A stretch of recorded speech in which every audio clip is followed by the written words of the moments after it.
আমরা যদি সব ইসলামিক দলগুলা যদি এক হয়ে যায়, অবশ্যই ইসলামের জন্য, এই দেশের জন্য, এই দেশের জনগণের জন্য, কোরআন সুন্নাহর জন্য, দিন ইসলামের জন্য অবশ্যই আমরা ভালো কিছু করা সম্ভব।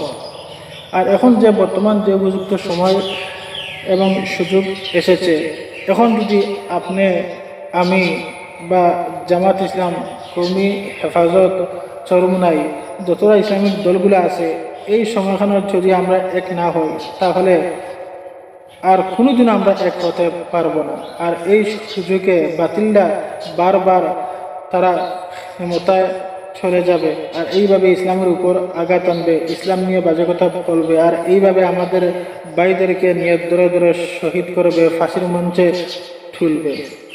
অবশ্যই আপনি আমি এটা চাই।